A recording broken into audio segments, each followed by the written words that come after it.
Hello, everyone, and welcome to the HP Podcast, episode number 332. It's crazy. I'm Ben, and with me here today are the beautiful boys, as always. Let's start in order of, I was going to say good looking to worst looking, but I won't do that, so I'll just change it up real quick. Brandon, what's up, dude? What's up, guys? How we doing? I'm doing all right, but I asked you, how are you doing? I'm good. I'm very eager. I just had some kimchi, so my gut biome is going to be absolutely amazing. My gut's going to be so happy. All the little guys in there are just going to be jumping for joy. Had a little bit of stir fry, a little bit of sticky rice. I'm feeling right as rain. Not often do I hit. Did you make the kimchi, or like where'd you get it? Holly, Dustin's wife, made the kimchi. Yeah. Okay. Very good. Very, very, very good. And then my brother and his girlfriend made stir fry. Nice. So yeah, it was really good, man. And I had, I forgot my beer somewhere, but it's too late now. I had a peachy IPA from Sierra Nevada, that I tried for the first time today. That was really good. Nice. And I plan to go to the bar after this. So yeah, I got a lot going on for me right now. A lot of good things. So it is my weekend after all. So I'm gonna use it to the fullest. But I was unaware that Holly made kimchi, and I'm gonna have to hit her up because I am a fiend for kimchi. So I think this might be her first outing. Okay. But it was very, and still is. I have a little tiny bit left, and I have the juice, which I will also use. But I've it's never very, very, very good. I've never eaten anything that woman has made and not been thoroughly delighted. I know. I know. So She just got some more Napa cabbage today as well. So nice. another batch is coming down the pipeline. But yeah, things are good. I have 2 drinks on my desks today. Actually, 3. So I'm like How many of them are alcoholic? which I forgot my beer in the other room. None of them. That's Um, crazy. I have 2 kinds of water Okay. and soda. One of those, two of those drinks at least are carbonated. Right. Do you find any like? Do you find that you need to drink one drink of one drink of the other to make sure they can maintain a consistent carbonation between the two? No, no, no. I just had gotten this Liquid Death earlier in the day, and it's much bigger than a normal can.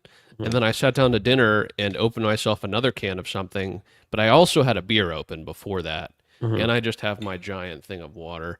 But anyway, I don't know what sin this is that I'm committing. I don't know which one of the deadly sins, gluttony.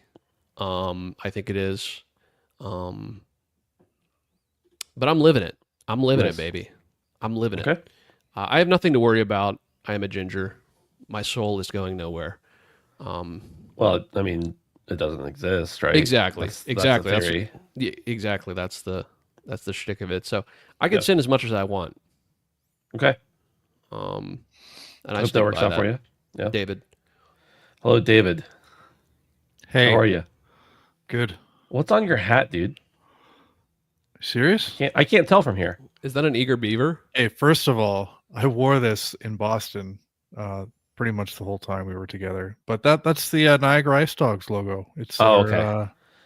I did see that when we were in Boston, but I can't see it now. Like I can't make local it out. junior hockey team. Nice. Oh, okay, there we go. Well, that's pretty fun. Yeah, all the draft picks there playing junior hockey. It's called the Ontario Hockey League. It's part of a larger league called the Canadian Hockey League, and it's the best hockey in the world because it costs $20 to get in, and they're kids, so they're like age 17 to 21, and they're fucking crazy. Like And they they're have something just to fight for, half of them are trying to get in the NHL.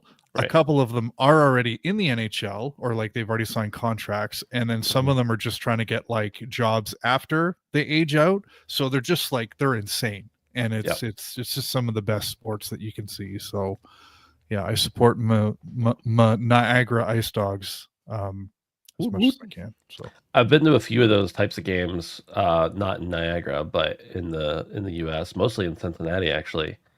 And they're so good. They're so like the players are sometimes good, sometimes not, but like they're all trying or just having the time of their life. And either way, it makes entertaining hockey.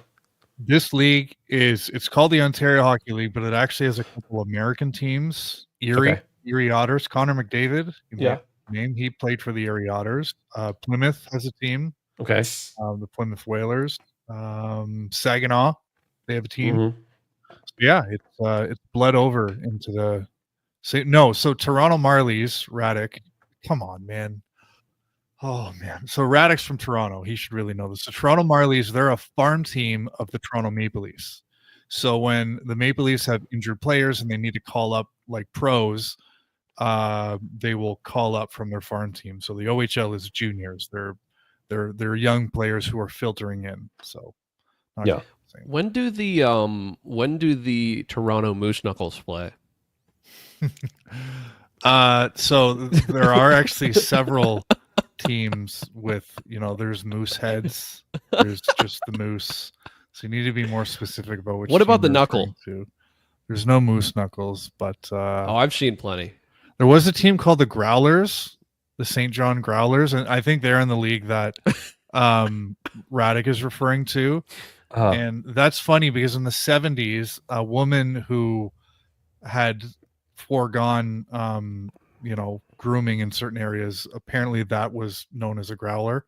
So it's kind of funny to name a team after that sort of thing. But Seems pretty similar to the whole moose knuckle thing when you say it yeah, like that. it's Yeah. moose knuckle adjacent, definitely.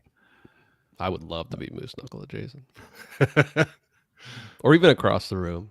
Just In the same mall yeah, or in the same bowling alley, maybe that's on the more same block, appropriate. Yeah. in the same Walgreens. You know they're shutting down all the. No, it's not Walgreens. CVS. Rite Aid. CVS. No, Rite no, Aid. no, no. It is Rite Aid because we Yeah. have 2 in our town that are getting shut down. I Yeah. really hope Walgreens buys that place on Main Street, Ben. It's a nice place. Yeah, They like not very old. just built that shit. I mean, it's closer to. It's like 10 years old, but in the scheme of. Main Street. Well, in the scheme of, I was going to say, I don't know, pharmacy type stores that are standalone still. It's pretty new. Yeah. Boys, I'm tired this week. Tired of what? I'm just worn out. My job is not like I'm blessed that I don't have a manual labor job because I'm old and broken already, and I'm not that old. But mentally taxing. I'm just done. Yeah. And it's only Tuesday. But it's just like a continuous strain. But I like my job to a large extent. It's, I'm tired. That's all I'm saying. I get it, broski. Yeah. I've been working them long hours too, dog. Yeah. It ain't fun. Shit ain't sweet. If I wouldn't have slept in this morning, I would be feeling the same way. Yeah. I slept in this morning. Not like overslept, but I definitely I woke up like 20 minutes after I usually do and was in a panic. So like I didn't even get the benefit of that extra 20 minutes. Yeah. It didn't deter the rest of my day, but it did make me wake up feeling a little extra anxiety than normal. I got something for that. I explicitly remember waking up, sitting up out of bed, turning off my alarm. I was like, oh, I just need to stretch. And I laid down the stretch. And then I woke up 20 minutes later again. You needed the sleep, big dog. I guess so. I could always sleep. People assume that because I like to stay up late that I don't really like to sleep. And I guess I don't like to sleep. But like I can sleep a lot if I want to. Been known to sleep. I've been known to sleep once or twice in the day. Have an eep. A little eepy. This is the HP podcast. We talk about all sorts of stuff, but mostly we talk about video games. Well, I don't know if mostly, but most consistently we talk about video games, I would say. If you want to support us, you can go over to patreon.com/handsomephantom and sign up for as little as $1 a month and help support you boys here doing the HP work. You can also hang out with us at Discord at handsomephantom.com/Discord and chill with the boys and girls if you like. A little note, we'll announce this on the Discord and everything. But normally with the Patreon, I say, we're live every Tuesday night. The show goes up off our audio feeds on Thursday mornings around 11. We're actually going to be moving the night we are live, which maybe we need to think about moving the day the show comes out on free feeds. I don't know how that works. But because of some different schedules that have adjusted, we're going to be moving the podcast. Yeah, Brandon, I wasn't like trying to protect the innocent or anything. I was just shorthanding it. We're going to be moving the show to Wednesday nights at 7:00. We should be fairly consistent with that unless there's some kind of showcase or something like that. But that will help clear up the schedules for everybody to make sure that Brandon can always be here and not have to, like, with your work schedule, Brandon, it's a little, it rotates. So Wednesdays, we're pretty sure are going to be clear for the foreseeable future. I will always have that off unless something drastically changes with my job. Alec calls, right?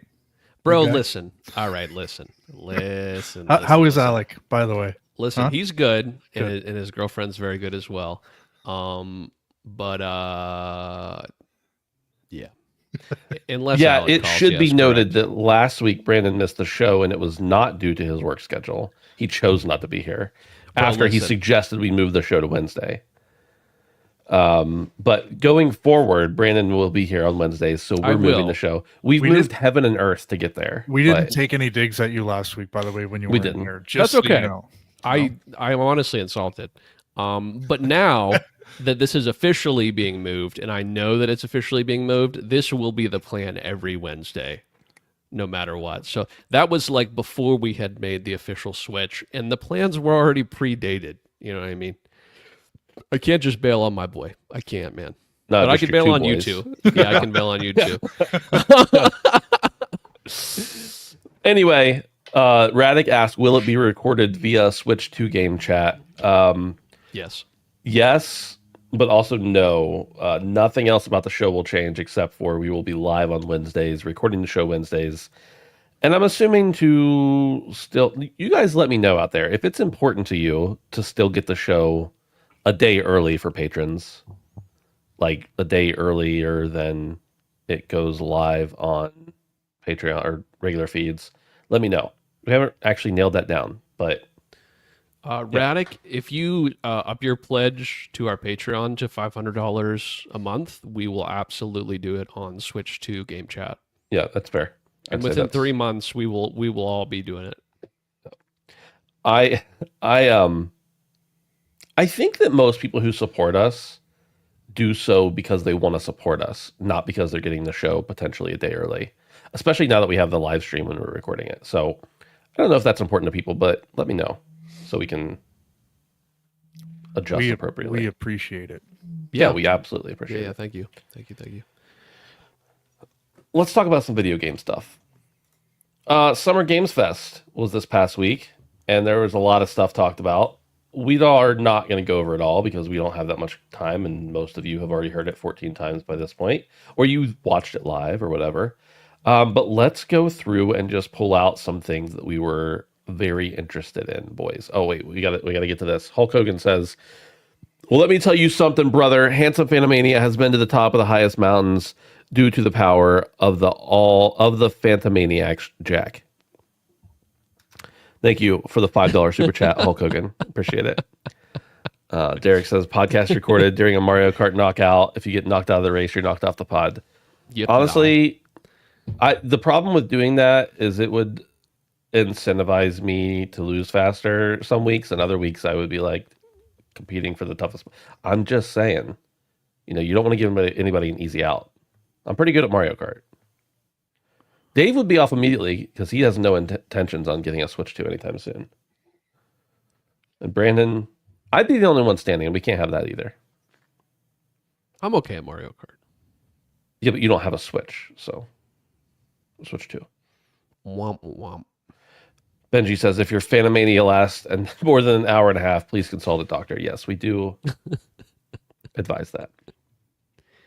Dave, what's something? Well, let's get high overall thoughts on the Summer Games Fest, and by that we're talking about specifically Jeff Keighley's birthday bash, the 2-ish hour press conference that Keighley hosts every year. That's called Summer Games Fest. Not all the surrounding activities.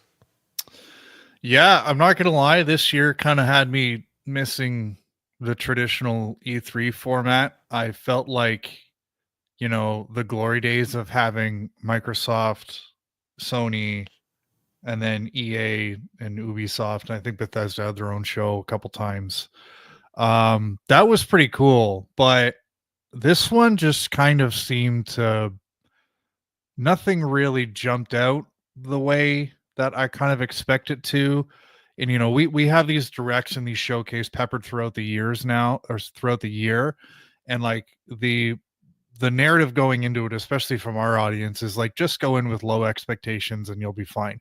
But I think the one area where it's like, we should have, not necessarily low expectations, but some expectations are with Summer Games Fest. And this year I was just kind of left a little wanting. There was a lot of stuff that we saw that was cinematic only trailers, stuff without release dates, stuff where it's like, okay, I'll see this now and I may not see it again for like 2 years. And I don't like that because I feel like we've gotten away from that a lot over the past several years. So I don't know. This year just kind of had me yearning a little bit for the glory days of E3. Brandon, what do you think? I thought it was fine. I thought it was too long, which is what I usually think about it. And I mostly agree with Dave. I was just so excited to be watching a press conference this time. I think it was just the mood I was in that day. I didn't come away from it disappointed, but as David mentioned, my expectations were already at rock bottom. So I think I was just happy for that reason. I think the more I see Jeff Keighley on stage, and I think he's a fine guy. I think he's doing great things for our industry. I'm kind of getting sick of seeing him a little bit. Like, I don't know. He's just like cringe isn't quite the right word, but like he. Do you guys know when SpongeBob becomes boring? Do you guys know that episode of SpongeBob? No. Did you guys? Okay. Or when he becomes normal. I don't know. It's just like so safe. There's no like pizzazz. And of course everything looks beautiful. The production value's high. I'm not saying that. It's just like so corporate and like I don't know. Needs to be a little pizzazz in there, I think. We saw some good games. I thought there was some decent stuff there, some stuff I wasn't expecting. But to Dave's point as well, a lot of 2026s, like a lot. And you know, a lot of non-gameplay showing things as well. Even things that we've already seen gameplay for that had non-gameplay trailers. And I'm like, why did you pay all this money to be here if you're just going to show us a cinematic? Like, I don't get it. But yeah, I thought it was fine. I enjoyed watching it, but I didn't think anything insane happened this show. For me, a couple surprises. We'll get into it here in a minute. But Ben, what do you think? I was definitely higher on last week's PlayStation showcase or state of play, which is funny because I don't really hardly ever play my PlayStation anymore. But I thought it had some better showings and obviously some stuff that was going to be elsewhere. I'd say the games themselves excited me more. I'm forever an optimist with Keeley, just thinking that, like, I'm glad he's there. I like his shows, even if they're not great. Like, I like the pomp and circumstance of it. So, with that said, like, there wasn't a ton that jumped out at me. And I didn't get to watch the whole thing live. I had an event I had to get to that night, which I'll talk about later. But I watched a decent little bit of it and then caught the highlights later. And there was some stuff that interested me. And ultimately, like, whether the games are exciting or not is somewhat up to him, but also not. Like, if nobody has a game to hand him or pay him to hand him, then he can't present it. But what was there I was fine with. Call me a Keeley apologist if you like, but I'm always just like, yeah, it was good. I mean, I never really hate his shows. Even the ad awards, you know, at the end of the year, the ad awards, even those, like, I'm like, The Gillette Awards. yeah, I'm like, this is pretty good. Like, we don't have a lot of stuff like this. I appreciate it when I see it. So, well, with that said, Dave, what jumped out at you? Any games or announcements that really made you perk up? Atomic Heart 2 really surprised me. I thought, considering the ambitiousness of a combination of the ambitiousness of the original plus the reception of the original, I was surprised to see that we got not one but two games announced coming for the Atomic Heart 2 universe. But I mean, you know, we talk about it a lot that new IP is a risk, and this was a very risky game. So it's great to see that Mundfish has the financial backing to take another kick at the can with this one. And what they showed looked really, really good. So I was also intrigued by the way that Keeley described it. He described it as a spiritual successor. So I'm wondering if that means, are they hitting the reset button with this? I mean, they're clearly calling it Atomic Heart 2. So I'm kind of wondering, like, is this a direct sequel or is it going to take the story in a different direction? One of the things that happened when the original came out was a lot of people hated the protagonist because he was just a dickhead. I would love it if they doubled down and made him even more of a dickhead for the sequel, and just like Trevor-esque from GTA. But in any case, that was a big surprise, and my interest was piqued on that. So I think I may have to give the original a second shot. I know, Brandon, you played through that game to completion, and you ended up enjoying it quite a bit. So yeah. That's kind of the first that jumped out for me. Yeah, I remember liking it, but kind of being happy that it was done by the end. I think Mundfish has a lot going on right now. Not only do we have Atomic Heart 2, not only do we have their Cube VR, but also Mundfish adjacent is this game Ill. It maybe wasn't the top of the top for me, but just to kind of go off the back of what you're saying, they got a lot cooking. And I'm a little hesitant having played Atomic Heart 1 because I remember the feelings I had about the feelings we all had about Atomic Heart. You can go back and listen to the episodes about the first one and how good they are at making the game look really good. And then the game comes out and it's good, but not as good. The art direction is phenomenal. The execution, phenomenal. But at the end of the day, the game was kind of lackluster in some ways. The shooting was solid. So I'm hoping they kind of really learn from all that and, build upon it. I mean, that's kind of the idea, right? But going back to Ill, I think Ill looks really cool. It kind of is in the same vein. It's under some sort of Munfish co-op or some sort of Munfish money or something. I don't know. Collective, they called it or something like that. But I'm all about the gore, and it looks just very visceral and very gory and creepy and scary. And those are all things that I like. So yeah, Ill stood out to me right away. Anytime you get to like kick a child, there's not enough like violence towards children in video games. There truly isn't. So the fact that they're willing to put that up front in the trailer shows me that there's going to be more. There's going to be so much more to come. So Ill's probably the first one I thought of, and it's just because I'm going off the back of what Dave's saying. It's definitely not my like best of the show, but I wanted to kind of piggyback off that. So Yeah, it's interesting because for a long time, Atomic Heart was like one of my most anticipated games, and then I just didn't play it when it came out, and I still haven't played it. Yeah, I wouldn't. And then you guys talked about it, and I was like, I don't know if I want to play it, but it's fine. I do think it's cool. I would say that game probably made a lot more money than we think it did. The reception wasn't great, and like the reviews weren't great at first. But they were that was a Game Pass game, I'm pretty sure, and it's had a long tail, and like the C games, like the C tier games, end up selling for a long time, even if not at full price, and they make a lot of money. So for them to have that backing doesn't really shock me. I would say as far as the spiritual successor thing, like I'd say they just made a game within the same world with a different character or plot. Yeah, right. And they still got the sexy robot ladies, Shaman. Lots of sexy robots. Yeah. I find it interesting when games make a sequel, or I'm sorry, they make for instance, I'm just making this up as an example. They make an Atomic Heart 2, but it's actually a prequel. And like that's not uncommon for games to come out with a second numbered game, but it actually be a prequel to it. So or different altogether. Or different altogether, like, yeah.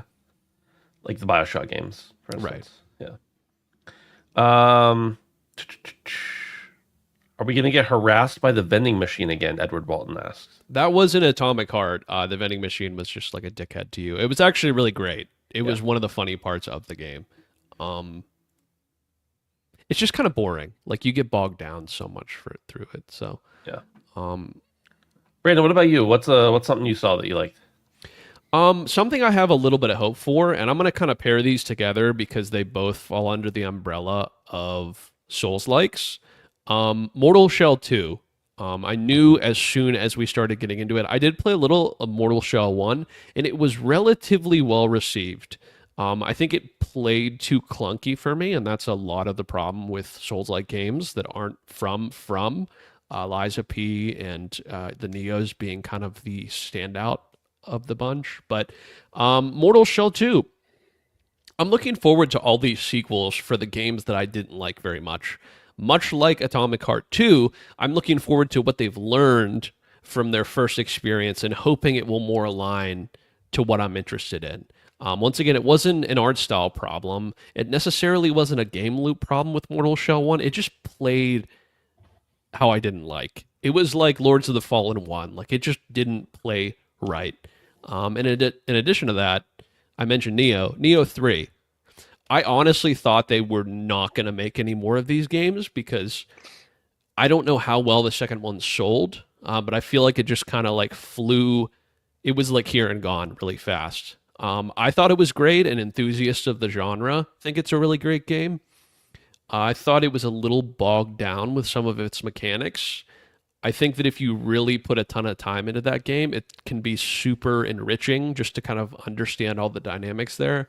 So I'm hoping they kind of scale it back a little bit. But undoubtedly, Team Ninja is really, really, really talented, and they are good at making games like this. Neo 1, I have over 100 hours in it. I love that game to death. So yeah, I guess kind of my two Souls likes of the show. And there was more. I mean, it seems pretty popular to make Souls like games right now for a good reason. They're very popular. They're selling really well. But those were the two big ones for me. Yeah, when I saw Mortal Shell, I was like, I don't know if this game's going to be as cool as it looks. I don't know if this game is going to be as cool to play as it looks, but it looks real good. And I remember Mortal Shell people being like, meh, they're pretty good, but not anything to write home about, I guess. Right. So, yeah. For me, anybody know what the most exciting one to me is? Anybody want to have a Sonic guess? Racing. It was not Sonic Racing. Jurassic World Evolutions 3. It was Scott Pilgrim. I actually thought about putting that as the first thing I was going to say just so I could swoop it out from under you, but I didn't do that. Yeah. I wouldn't have done that to you, Ben. Thank you. I appreciate that. I never do that. Never. You've never done that in any scenario in my entire life. Scott Pilgrim EX. It looks like Scott Pilgrim. Scott Pilgrim versus the World, the game. But it's a beat 'em up. It's a online brawler, 4 players, very River City Ransom-esque, just like the first game. And there's not a lot to say about it because we don't know a whole lot, but I'm just happy it's getting another game.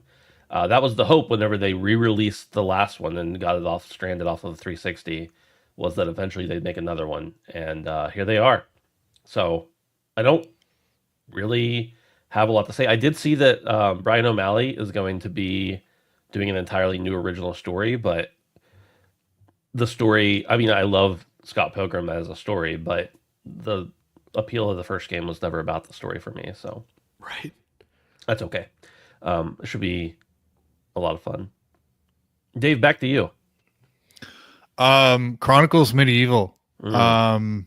Anytime you have Tom Hardy narrating something, I'm paying attention. But this game actually got me excited. I don't know if you saw, it was mostly CG, but they did show kind of a snippet at the end that was clearly in engine. And this is a very intriguing looking, vast action RPG. Create your own character. Looks very gritty, very medieval. I think if you were into like Kingdom Come Deliverance, then this is something that you should pay attention to. Or if you were into any of sort of the large scale strategy games set in similar periods, then yeah, and those games are not things that I'm normally into, but something about this trailer caught my attention. So yeah, Chronicles Medieval, which is coming out next year.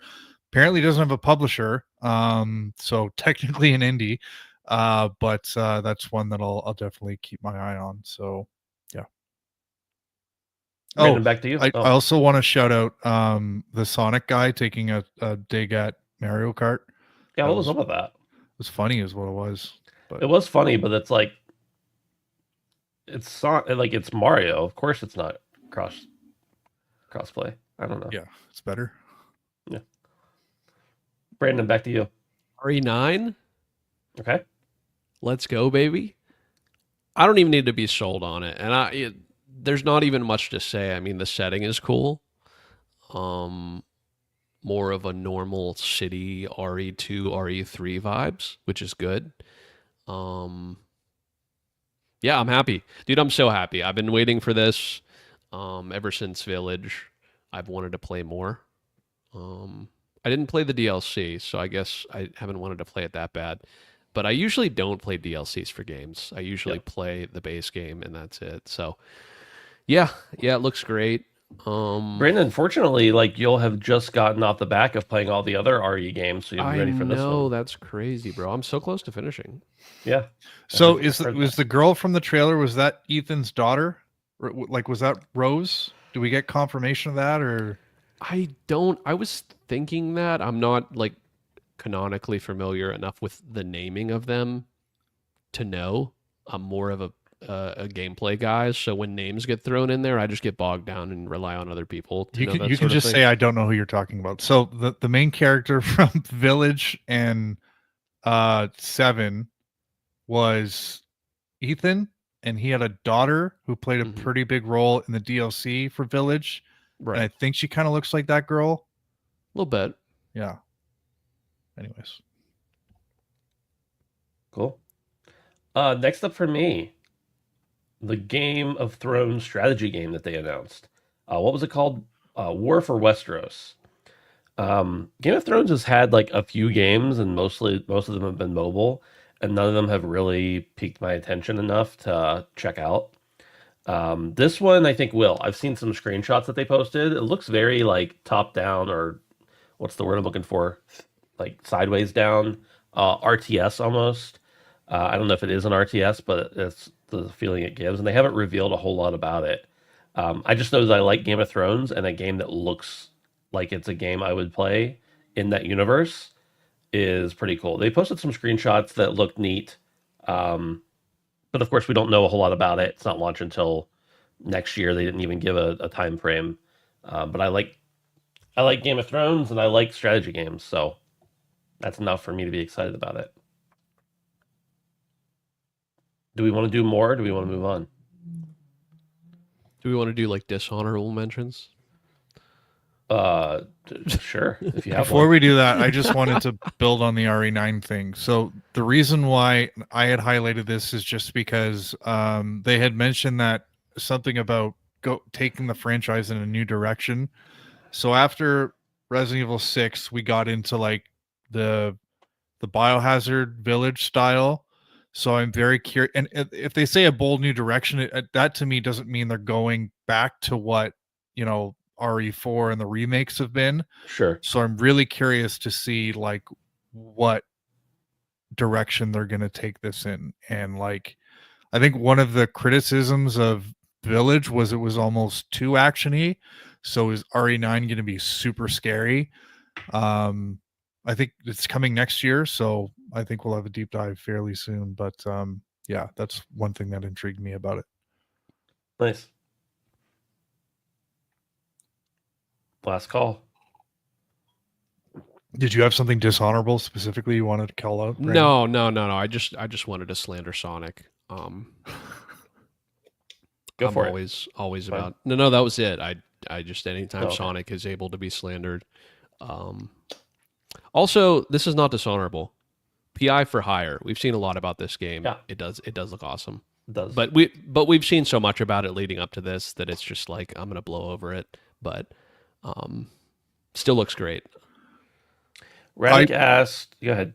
I thought it was dishonorable that the second game of the show was a Fortnite event. It is a cool looking Fortnite event being Star Wars, but I also thought No. couldn't this have been put somewhere in the middle? I'm sure he was paid to put it towards Yeah, I the was front of the gonna show, say. but in any case, He got put all the money for that to be the second thing. He's probably Jeff like has a good relationship with Epic. yeah, so there's that. an epic relationship. Radic asked if we had any thoughts on the cringe Splitgate 2 part. You guys don't have to comment on this if you don't want to, but I thought it was like at worst corny and at best an ad. I don't really have a problem with people crapping on Call of Duty devs, or not the devs, but the games, because I think that all of us, if we're honest, have said something similar, even though we buy it every year and play it and have a lot of fun. I think the only reason people are mad is because of the hat, and I don't even think I've seen so many meme hats like that that didn't even like come across to me as a political statement. So I didn't really have a problem with it, other than that I didn't think it was funny, but I wasn't like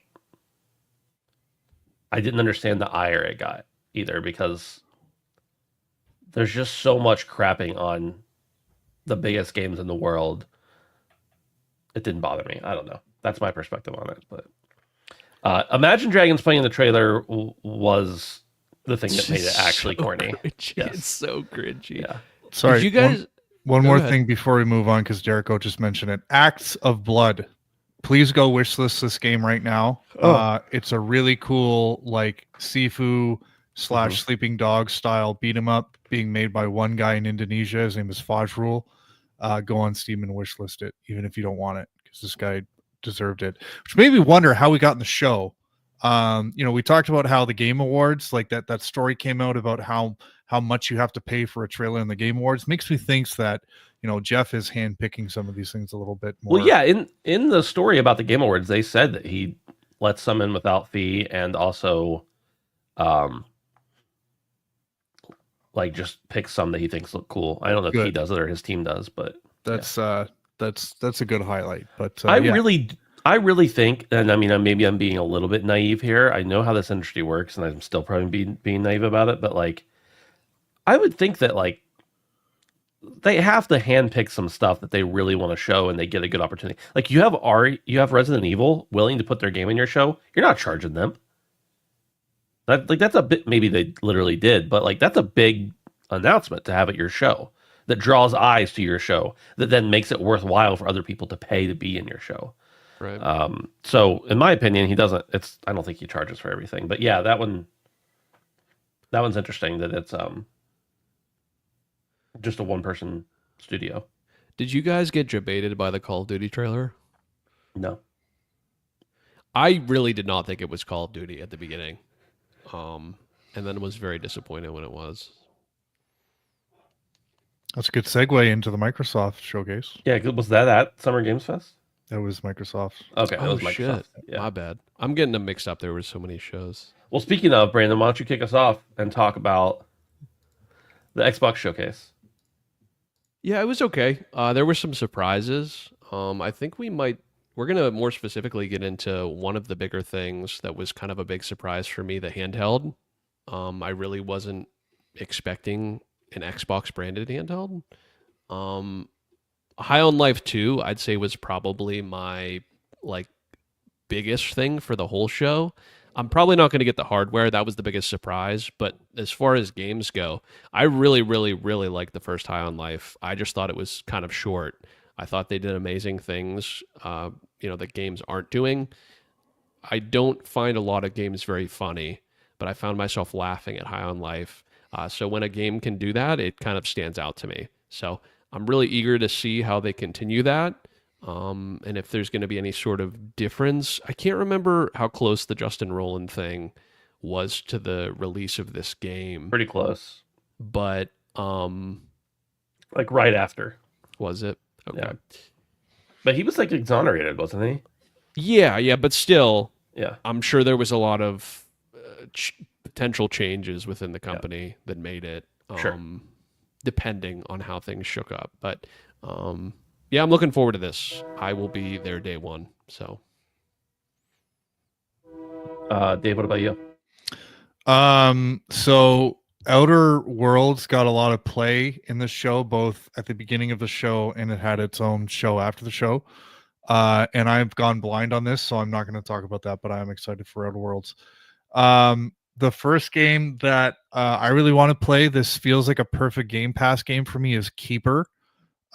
This is the one where you play as like a lighthouse that sprouts legs. It's quintessentially Double Fine. And it just seemed like a really interesting game to look at. It was one of those things where I kept pausing the trailer to just kind of look at all the stuff in the background and the crazy art and how psychedelic it was.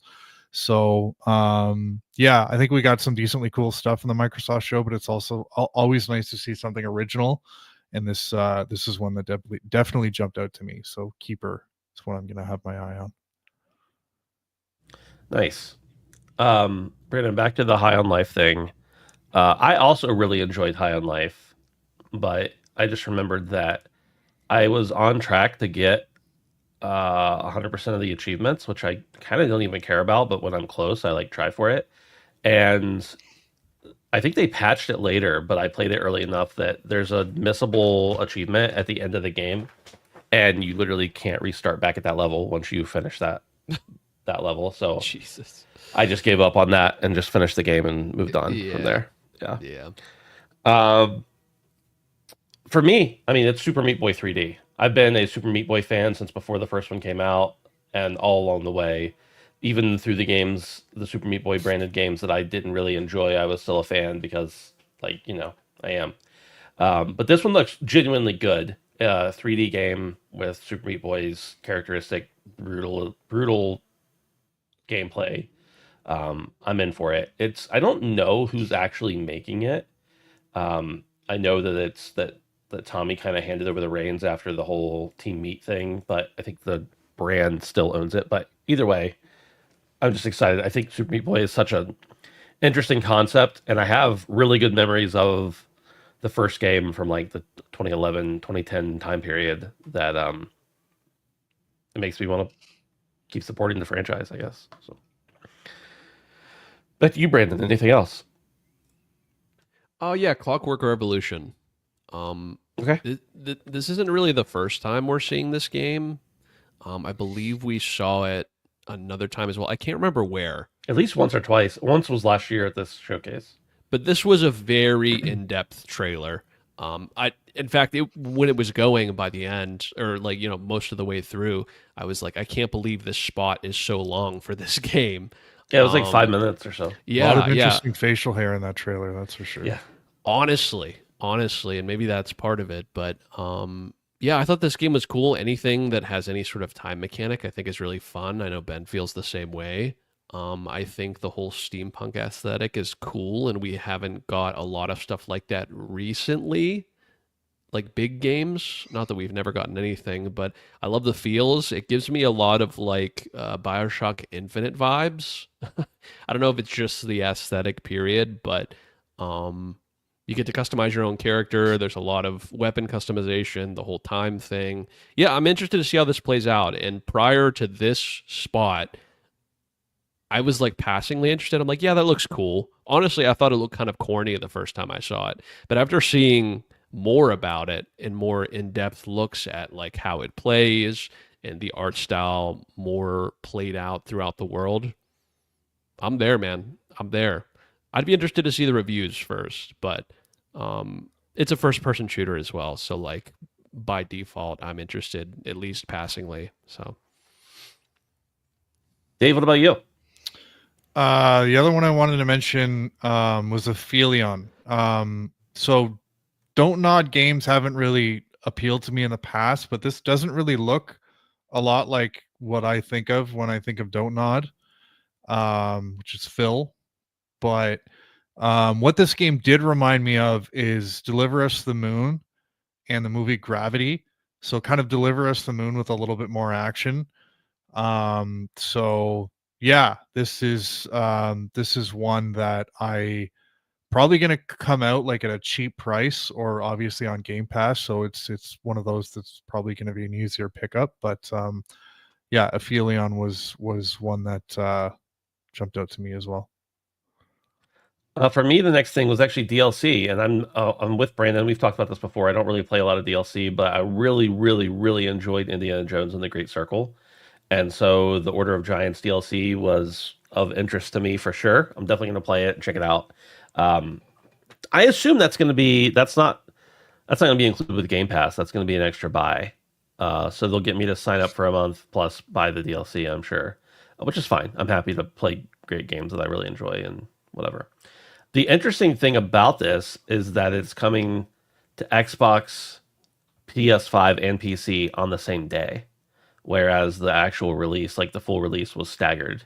Not that surprising because it's DLC and they kind of need to capitalize on the hype if they want to sell a bunch of it. But I did find it interesting, to say the least, an interesting business model. Release the game staggered, release the DLC at the same time. Kind of makes me wish I had waited to play the main game until later so that I could then play the DLC sooner. But I digress. Anything else from this showcase before we move on to the next thing, which is also this showcase? You're muted, Brandon, or your mic's just not on, one of the two.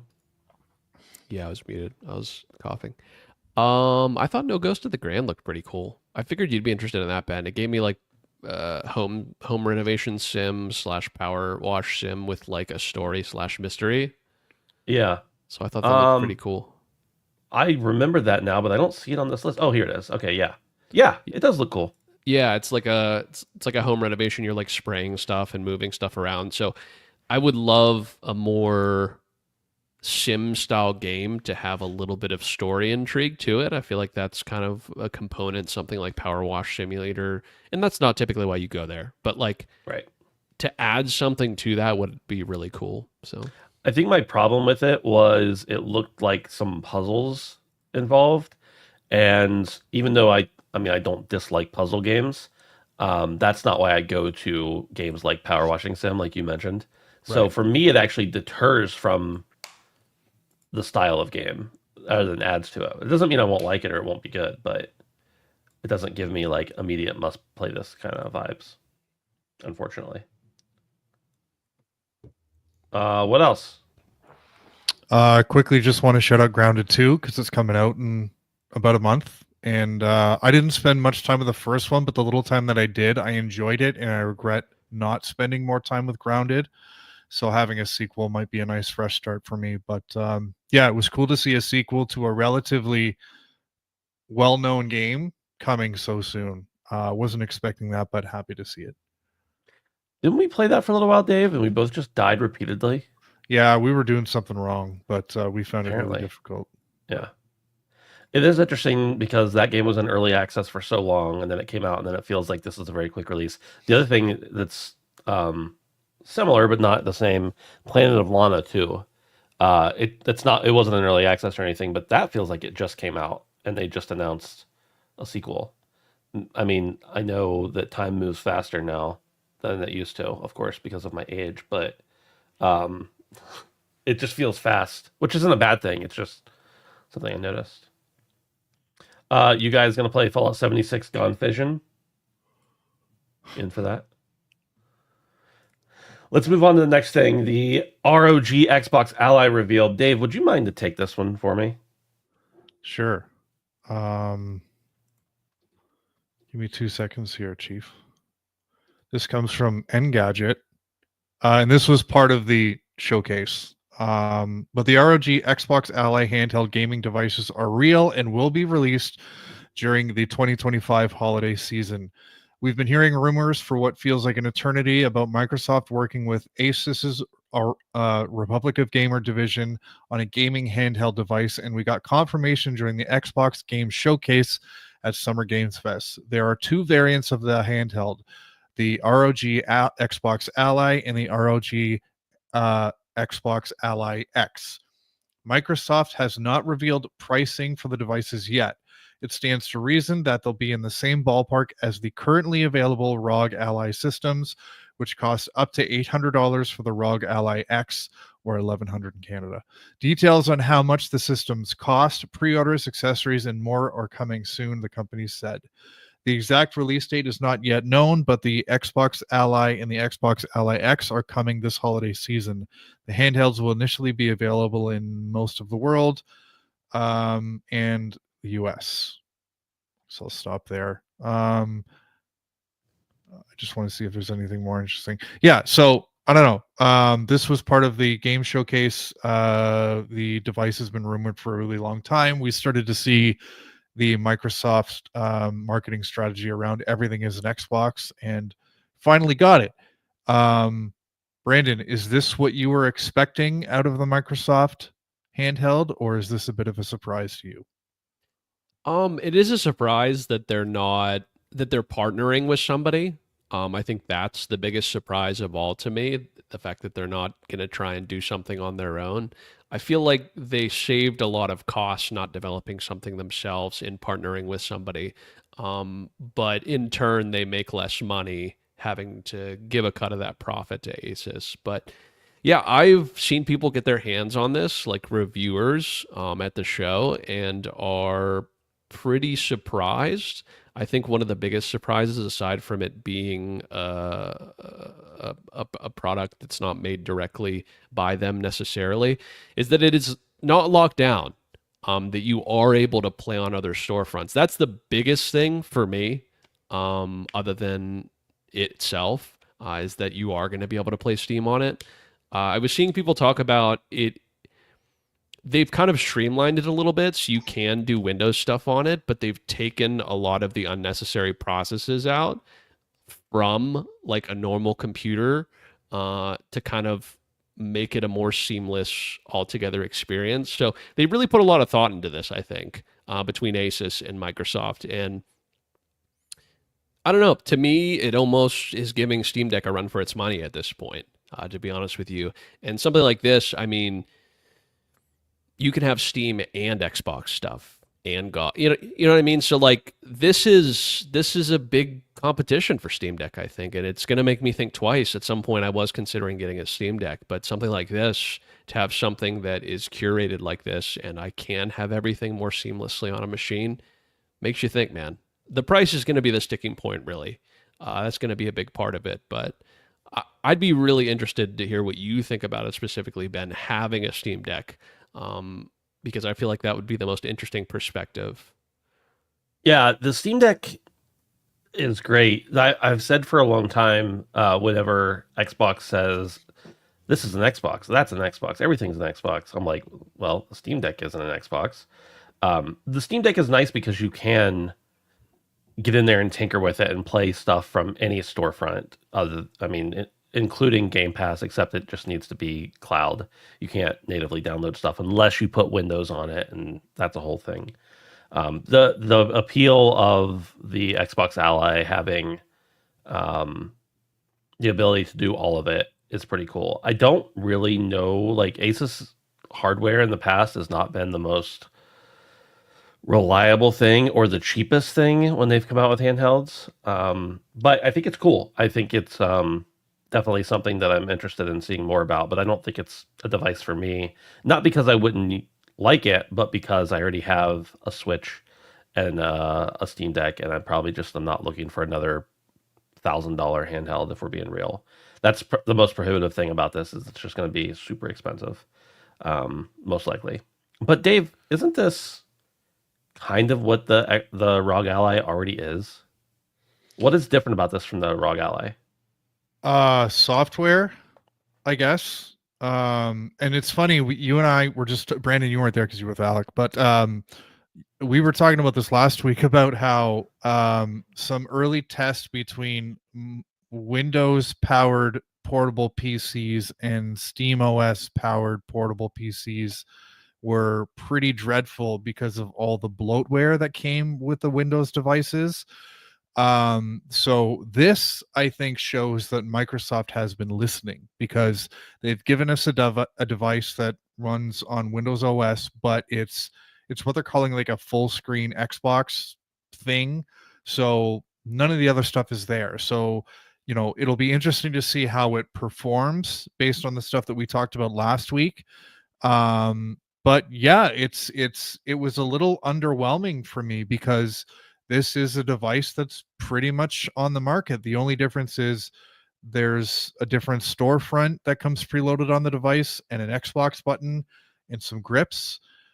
Other than that, we got our Xbox handheld, but it's basically something that you can already buy. So a bit of a whimper for me, because I was looking forward to seeing Microsoft's response to the Steam Deck or the Switch or some of the other devices that are out there. And what we got was something that's not proprietary.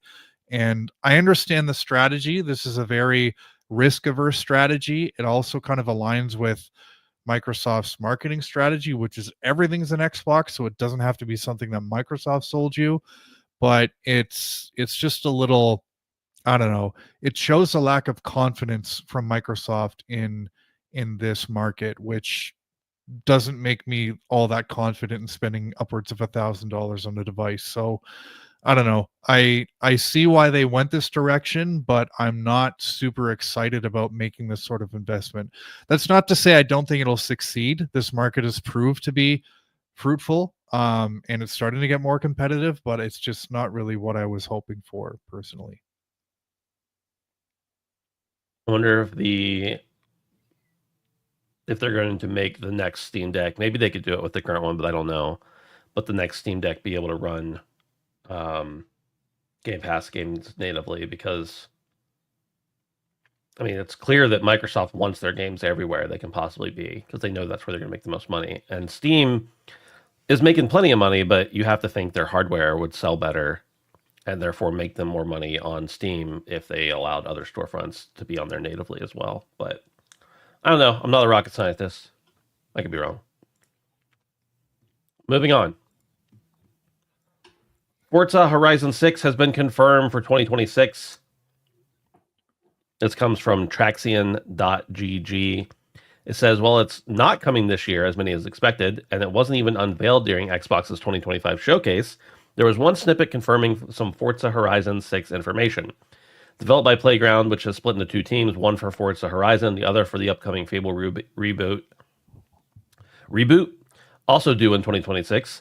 The next Forza series installment was locked in for a 2026 release date by the Chief Executive Officer of Microsoft Gaming, Phil Spencer. Looking ahead, next year marks 25 years of Xbox. It's a big milestone for the platform and the franchises you helped build and make popular. We couldn't have done this without everyone who's been with us on this journey. As we think about bringing a new generation of players to these iconic franchises, I'm excited to share that players will get to share 25 years of Xbox with a new Fable, the next Forza, Gears of War E-Day, and the return of a classic that's been with us since the beginning. It didn't mention what the classic was, but since the beginning, it's got to be Halo, right? I don't know. Halo in Unreal 5. The rumor is a Halo Combat Evolved remake, which is just Another one. Yeah. That's going to come out on PlayStation as well. Yeah. Because obviously. Boys, you're both big in the Forza. Brandon, what do you want in the new Forza? Not a whole lot differently, if I'm going to be completely honest. I feel like they do it better than anyone else. So many games of this genre have been... so many games. So many games have been inspired by Forza. Everybody wants to be Forza, even Ubisoft. But no, I just want them to do more of the same. They've had a really good direction with these games from the beginning, and they've really grown upon each other every single time while still staying true to like the Horizon mantra. The last one coming out, I was very disappointed, and I've been very vocal about it on this podcast. My disappointment with Playground Games being working on Fable. But there's two teams, and I didn't know that. I don't know if that wasn't public information or it's now public. I just didn't know it. I don't know. Either way, I'm very happy about this.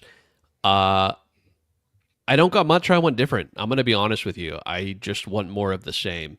I even went back to play not the last Horizon, but the one before that, which is 5. And I didn't like it as much as 6. I'm getting them backwards. Anyway, what I'm saying is that they've very progressively build upon each other, and so I'm confident that whatever they have going forward is going to be good. Dave, what about you? What are your thoughts? You know what the fun about talking about an upcoming unrevealed Forza Horizon game is where's it going to be? You know, it's a lot like talking about Assassin's Creed games. So we've had Colorado, we've had Australia, south of France / Italy. That was the best one for me. UK, Mexico. It's got to be Japan, right? Like I was just thinking all of Japan. Japan was heavily rumored for the last one. Then we got Mexico, and we got Mexico. I think so sad. Hold on, I wrote a joke. Sorry. Listen, no. I think it would be Prefect for Forza Horizon. Hey, let's go, baby. Perfect. Hey. Yeah. Anyways, you think about like how ingrained Japanese car culture is in kind of world car culture, the varying terrains, how you can kind of, use Japanese just culture itself in like different events and stuff like that. I just think it's perfect. The only other thing I can think of is like Southeast Asia, but they've done so much in the Western world that like, I don't know how you couldn't do it in somewhere in Asia. So my bet is on Japan, and I put a lot of money on that. Yeah. Oh, how much? 1,400 loonies. If anybody in the Discord wants to take Dave up on that, yeah, at the Best Buy in Hamilton, Ontario, that's how much it'll cost you to get to a ROG Ally X. So with tax, 13%. They make such good cars. It has to be Japan. It was sad when it was Mexico. They said, like Donald, Mexico. Don't make it in Mexico. I said, I can't. Oh boy, excuse me. Okay, let's move on. Yay, Forza. I like Forza. MindsEye Studio execs depart Build a Rocket Boy 1 week before the game's debut. This is from Eurogamer. And it said the chief legal officer and the chief financial officer at MindsEye developer Build a Rocket Boy have left the company a week before the game's release. Writing on LinkedIn, former CLO said he was proud of what the team has accomplished during his time there, stating that during his tenure, the company had doubled in size to over 450 employees. Gardner did not give a reason for his departure. In addition, Build a Rocket Boy CEO Paul Bland has also left the company after 2 years. I'm sorry, I said CEO. I meant CFO, Paul Bland. Over on the MindsEye Discord, many have expressed concern that the two key members of Build a Rocket Boy team are leaving so close to the game's release. As a reminder, it's launching on June 10th, which is today, across PS5, Xbox Series X and S, and PC. It could be a sign of very troubling internal affairs, or they don't want to deal with potential legal issues if MindsEye comes out broken, one member has speculated. Now, this article came out on the 3rd, which is 1 week ago today. And today the game came out, and guess what? It was very broken and is started out with extremely negative reviews thus far. Dave, you think there's any connection here, or you think this is just like their work was done on this game and they got a better offer elsewhere and they left? I don't know. I think when C-suite employees leave, if this was in the middle of development, I'd be like, meh, they're not really that connected to the everyday direction of the game. But when it's this close to a game launching that already had some weird shit happening leading up to its launch, there was that thing with like the co-CEO saying that some of the negative press that was coming out of the game pre-release was a conspiracy and someone was funding people to say bad things about it. And then these two guys leave, and then the game comes out, very little promotion, despite being in a state of play not long ago. And it sucks. It's not a good game. So, I watched somebody play it on stream today, and it looks like a pretty dull game. It looks like a game that will just kind of come and go. But with everything else that's happened, it looks like the studio may come and go as well, just as quickly as the game did. So it's too bad, because I mean, when I saw this game at the state of play, I thought Brandon hated it. I remember this. And I was like, this could be interesting. But once again, I was wrong. So yeah, it's something stinks. Something fishy's going on here. Something about it stinks. Brandon. I knew this game was going to fucking suck. I knew it, dude. From the first time I saw this game, I said, this game looks fucking dumb. The ginger hath foretold. Looks dumb. I'm not right about very many things, so I'm going to take this. I thought it looked bad from the beginning, and I'm not surprised. People leaving at this point in the development, I agree with Dave completely. I feel like they're getting while the getting's good. This is like breaking up with somebody before they break up with you. Like, you know what I mean? Like, it's get away from the stink while you can. That's how I read this. And this thing's been stinking from the start. I could smell it a mile away.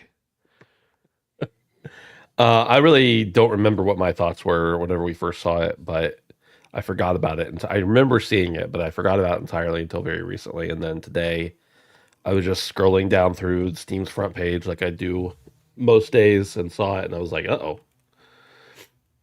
And then I saw some friends or people I follow on Twitter like hyped that it was coming out, and I was like, that ain't good, because of those messages, those like tweets were already 6 or 8 hours old, and the game was in like severe negative reviews. So that's tough.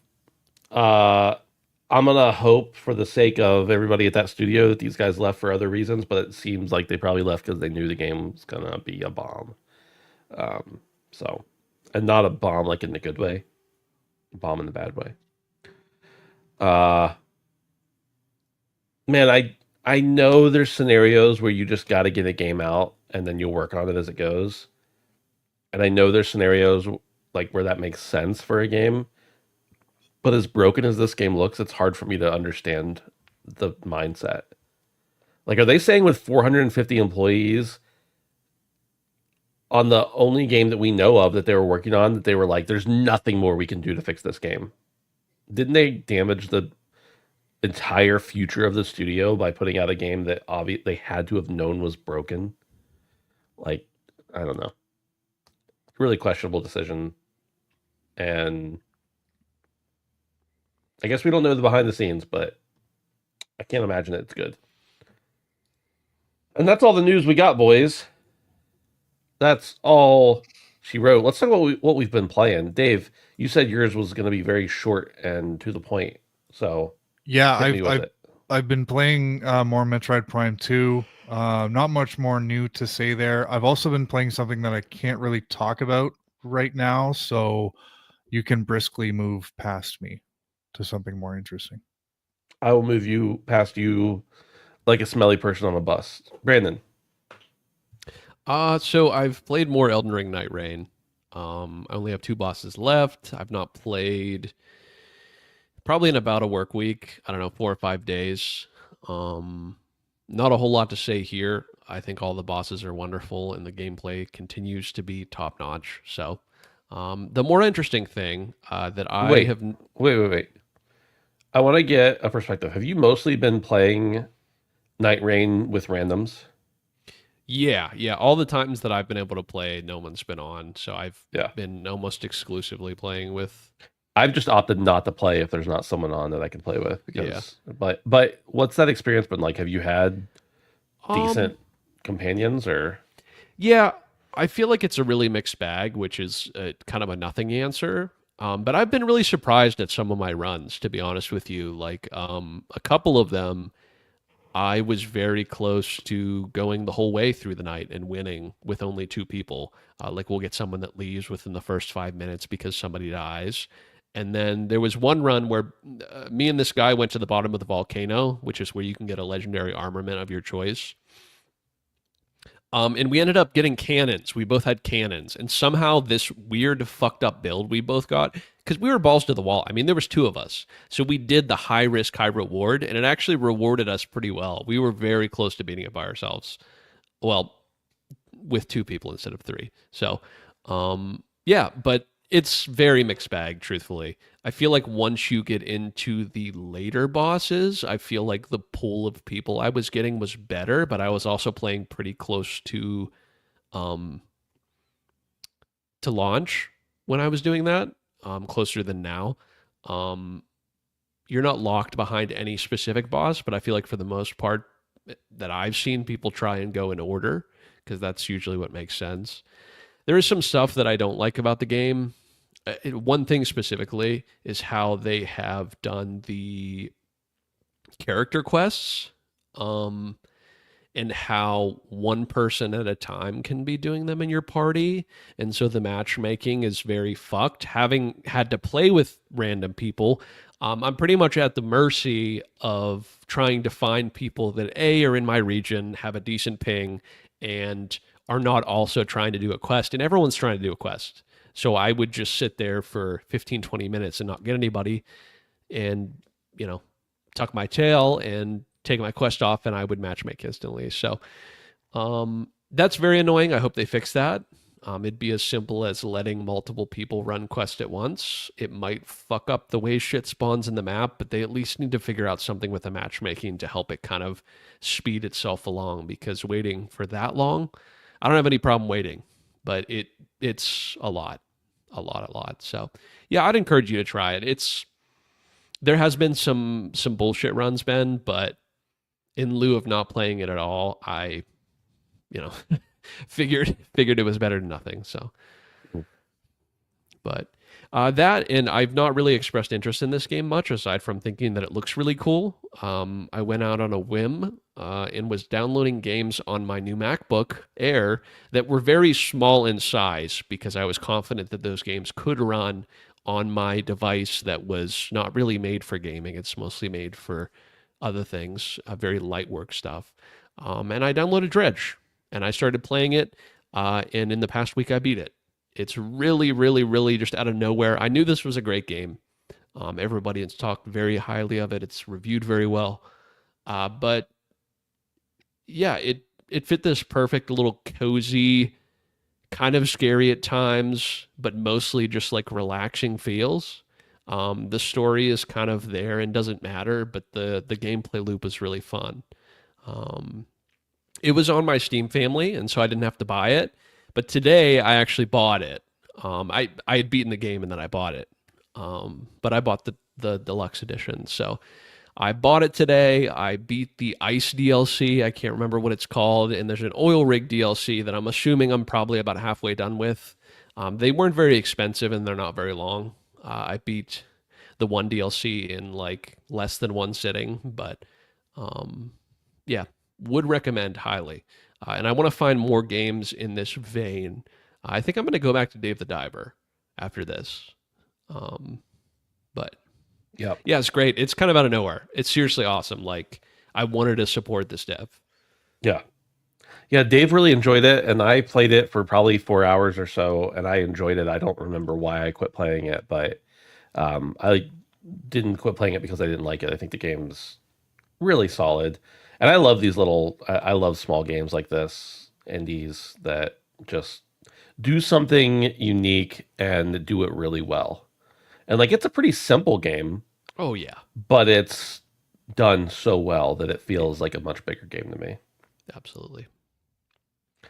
For me, I've been playing Night Rain a little bit as well. I haven't played a whole lot this past week, but I did play a couple sessions. And again, I've been only playing with people I know, which I don't know. Like I hear people talk about playing it with randoms, and some people, of course, don't have the any choice but to play with randoms. But for me, it's just like I like it, but I don't need to play it so badly that I don't want to play with my friends. I'd rather play something else that's solo or whatever. So I don't have a lot more to say about that other than that I've beat only the one boss. I think I've only done like 10 runs total, but I beat the one boss, the first boss, and then I'm on the second one now, and I've gotten it down to like 4% health multiple times and ended up getting wiped. So it is what it is. The second thing, I got my Switch 2 last week and installed stuff that night and then didn't get to play it for like 2 days. So I've only had a couple days with it, but been playing Mario Kart World because for some reason Nintendo launches systems with only like one first party game to really play. Um, Mario Kart World is great. I've seen a lot of trash talk on it, and I don't understand it because if you like Mario Kart, there's no reason not to like this game. It does everything that Mario Kart has ever done, and it does it better, in my opinion. It makes the worlds more versatile, it makes the tracks have a lot more options to be able to find alternative routes or do crazy stuff with physics or whatever. It introduces new power ups that are a lot of fun. And then it introduces some different modes. I can't remember the name of it, endurance mode, something like that, where you're racing through a bunch of different courses that are connected, and you have to consistently be in the top percentage to be able to continue. And I've had some fun with that. I played through all the different worlds that are in there now, including like the secret one.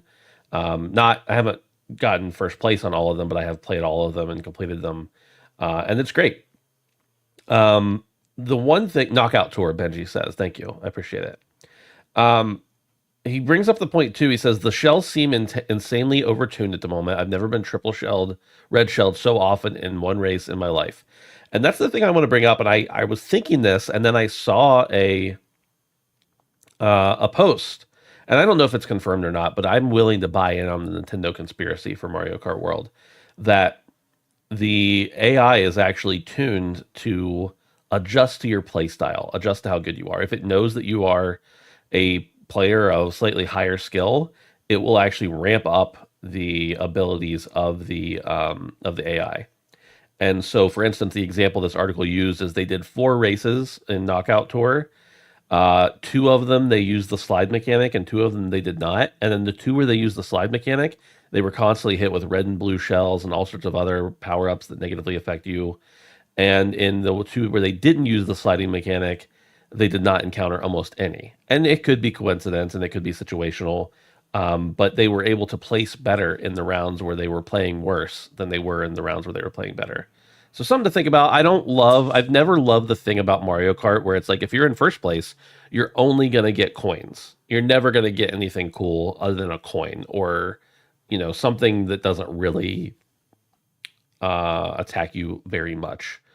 Or attack other players very much. But if you're in last place, you're probably going to get, Bill the Bullet, as Brandon would say, or is it Bill the Bullet, Bullet Bill? I forget what you called him. Bill the Bullet. Bill the Bullet. Like if you're in last place, you're going to get power ups that enable you to get to the front of the line way quicker than if you're in the middle of the pack or even closer to the front. So that's something that I'm not ever been in love with Mario's game or with Mario Kart's game design. And it seems like there's potential that they've done that, but I have noticed that I barely get like attacked by anything at all. Like nobody's really interfering with me until I rocket in the first place, and then all of a sudden I'm getting pounded over and over and over. So I don't know. But overall, the Switch 2 feels great in my hands. I like the way the form factor of it. I like the way that the controllers snap into the side magnetically. I haven't experimented with anything else except for Mario Kart. I haven't even booted up.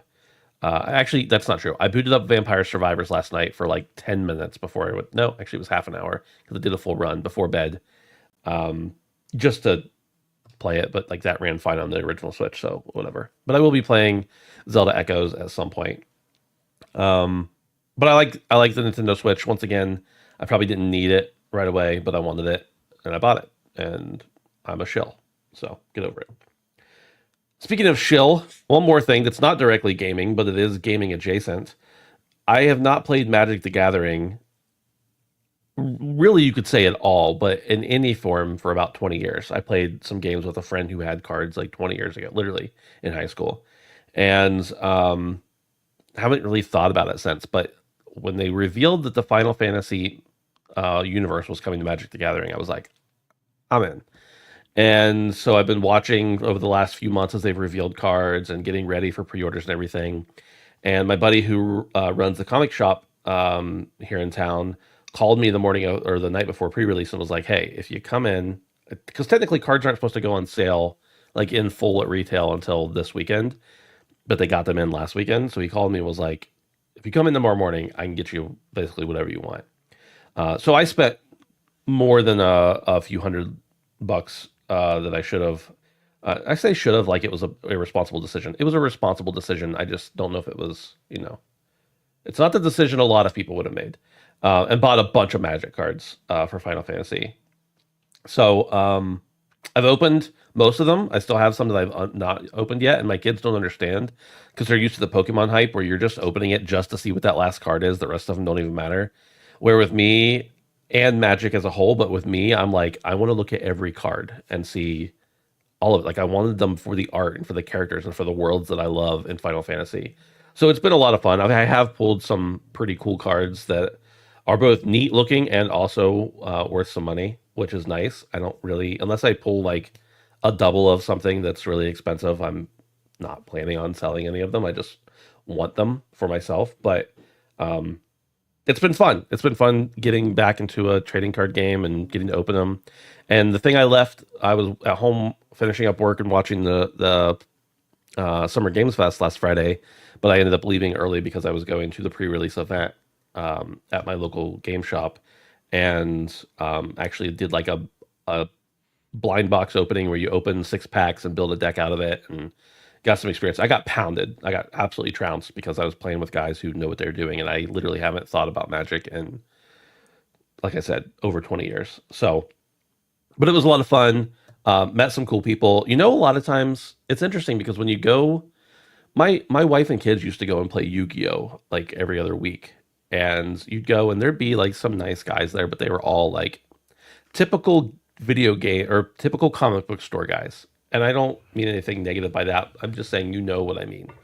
And I went to this Magic event, and it was Final Fantasy and Magic. And you had maybe a couple of those, but by and large, everybody was like respectable businessmen in their 40s or like construction workers coming in right after work with their gear still on and dried cement on their knees from being out in the elements all day. And the trains coming by as normal as I'm talking. But it was just a totally different crowd than you're used to seeing at something like this. That's so incredibly nerdy, but these are like adults with families and lives and personalities who've just been playing consistently for decades at this point. So that was a cool social experience to see just like guys, just normal guys hanging out, playing with cards. So it's cool. But yeah, I'm really excited to continue opening them, and I probably won't buy like a ton more, but I will buy some more. Just not in as big of a bulk as I did right off the bat, because these cards it's one of the most crazy demands they've ever seen for Magic the Gathering. And, There's people like me who it's like, I don't really care about Magic the Gathering, but you combine Final Fantasy with it, and I'm in. Like, that's just all there is to it. So, having a lot of fun with that. It's been an enjoyable time. And that's all we got. Oh, one thing to say. My kids both bought one pack, like one single booster pack, and my son pulled like the card I wanted from the set, and it's like worth, I don't know, $50 or something. And I was mad because he has no idea or interest in Final Fantasy or Magic, and I hate him. I'm going to steal it from him in his sleep. I've threatened that multiple times. I'm the dad. I can do what I want. I'm not really going to do that just for the cops who are listening. That's all I got. That's all we got. Boys, is there anything I missed? You can support us on patreon.com/handsomephantom. Get the shows delivered to your ear holes a little bit earlier than everybody else. Don't forget, starting next week, next Wednesday, the 18th, I think it is, the show will be live on Wednesday nights. So if you can, come hang out with us and support us on Patreon if you can. Dave? I think next week is a slightly special show as we're due for our mid-year check-ins, Brandon. Okay. Cool. For I'm ready. Our resolutions. So I'm ready. It's a chance to provide updates and change things, right? Already got mine. Already got next week's planned out. Cool. I'll be updating y'all very shortly. Real quick, Edward Walton says he might get into collecting if he knows the value. Benji says get it PSA rated and then say they lost it. It's interesting because my kids already collect Pokemon cards, and they know the value. Like, they know every card. Like, oh, that's a 10-cent card, or that's a $87.50 card. Like, they just know all of it. But they don't understand the Magic cards. Like, Magic is way more about the playability, it seems, for the value of the card. Obviously, if it has Sephiroth on it, it's going to be worth more than it has some no-name character. But they're way more about, like, there's more of a factor on whether they're playable or not. So he's into collecting, just whether or not he'll collect Magic cards, I don't know. And then Benji said, get it PSA rated. I know you were joking, but the interesting thing is that because of the highly playable nature of valuable Magic cards, getting them PSA rated oftentimes drives down the value because people don't want it if they can't play it. They want to actually be able to put it in their deck and play it. It's fascinating, the difference. Yeah, that's crazy. What an insane thought. Yeah, dude, that's crazy. I think it's because Magic started out as a trading card game, and Pokemon was always kind of a collectible card game. I mean, we definitely played as kids, but it was different. Is it a fair statement to say that Pokemon cards are used primarily for collecting and trading, whereas Magic is more for playing? I know that there are like Pokemon championships and competitions and everything else for sure, but definitely you see more like, let's open these Pokemon cards and see what they're worth. What card did I get? What hit did I get? And it's all about that like dopamine of getting to the last card and finding out what you have. It's gambling. It is gambling. Whereas Magic is still gambling because it's a sealed pack that you don't know what's in it. But it is definitely has much more of a focus on, I want that card because I can put it in my deck and beat you with it. So there is definitely a difference, although there are some similarities for sure.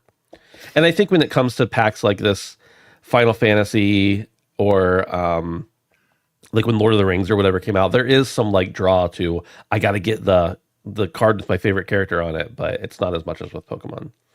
Benji says, perfect, get it PSA rated and then say it's worth nothing and buy it off them for a discount. Perfect. Also, hang out with us in Discord. Don't forget that. You can talk about video games or Magic cards or Final Fantasy or whatever your little heart desires, as long as it's not illegal. We'll entertain it. And that's it. That's all we got. Boys, thanks for hanging out.